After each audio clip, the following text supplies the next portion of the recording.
Hi everyone, and welcome to this section where we will talk about auditing and analyzing the Kubernetes vulnerabilities. So in this first video from that section, we will talk about a tool called KubeBench Security, and I will show you how it works and how you can use it in your Kubernetes installation. So let's get started. So here in this video, we will talk how you can apply the CIS benchmark standards with the KubeBench.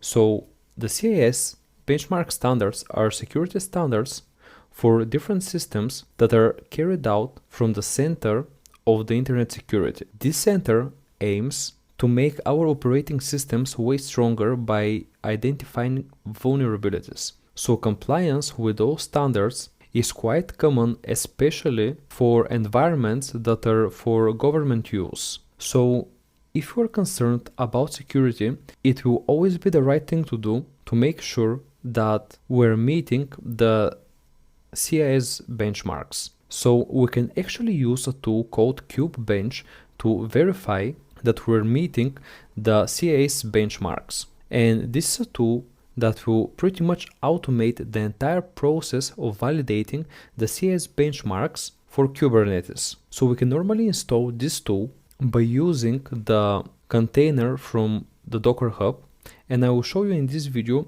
how you can install it. So this tool pretty much supports tests for multiple versions of Kubernetes that are defined in the CIS guidelines. So the easiest way to do that is by launching a Kubernetes cluster, and let's see how this is done.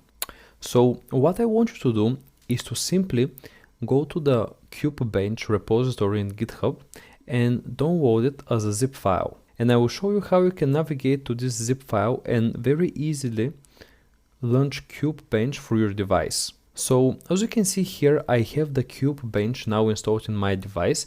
I extracted the zip file, and now this is the folder where I have it. Now make sure that you have Docker and Kubernetes running, so you can run Docker by clicking on the icon, and you can run Kubernetes from Minikube as we did before with that command here. So once you have that up and running, then go to the terminal and try to navigate to the folder of the KubeBench installation. So since mine is on the desktop, I will do cd desktop and then KubeBench main2. Okay, then let's run the following Kubernetes command. Let's do kubectl apply -f job.yaml, and the job.yaml is a file that is already into the KubeBench main folder, and this file is used in order to run KubeBench. Let me show you how it looks. So this file is pretty much a component, and this is a job component, and here you have everything that you need for installing KubeBench. Okay, so let's run that command, and now you can see that a KubeBench job has been created, and you can easily see it by clicking the Minikube dashboard. So let me show you how this is done. You open a new terminal, and let's do Minikube dashboard, and now a new tab will be opened with the dashboard, and you can see that we have one job that is scheduled with the KubeBench. So you can see that now KubeBench is actually up and running in your device, and you can use it. So once you ensure that this is up and running, let's go back to our terminal and let's write kubectl get pods. Okay, and you can see that here I have a couple of pods running, and one of them is the KubeBench pod, right?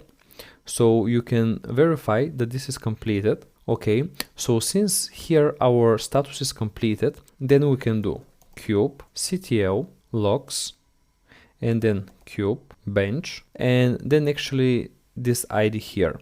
So you can even copy and paste that. You can simply do Control-C and then Control-V. Okay, so let's run that. And then you can see that we've got some output. You can see that the KubeBench performed 61 checks, that 61 were passed, 12 were failed, and we got 52 warnings. And if you go up, you can see actually all the information that the KubeBench will provide to you. So you can see that there are many points, and those are the different vulnerabilities that could be found in Kubernetes. And what you simply need to do is to go over them and make sure that you follow them. So they will really give you a straightforward instructions for commands and for ways that you can improve your security. You can see they start from 1 until 5, I think. And after every section, you will see how many checks have been passed. For example, from section 2, we have 7 tests passed. From section 1, we have 38 passed, but 11 failed. So this would mean that there are 11 checks on which we could work in our system. And you can pretty much see the pass and the fail result in most cases on the left hand side. And then on the right hand side, you can see the configuration related with those passes and fails. So if you want to use KubeBench in order to improve your Kubernetes, you can definitely run it and go over the instructions, specifically over the ones that have been failing. So this is how, guys, you can install and use KubeBench to see how your system performs currently and to get a very good instructions on how you can apply the CIS guidelines into your Kubernetes with a very direct instructions. So that's it. Thank you very much for watching that video, and in the next one I will mention some very useful Kubernetes security projects that you can use in your system. Thanks for watching.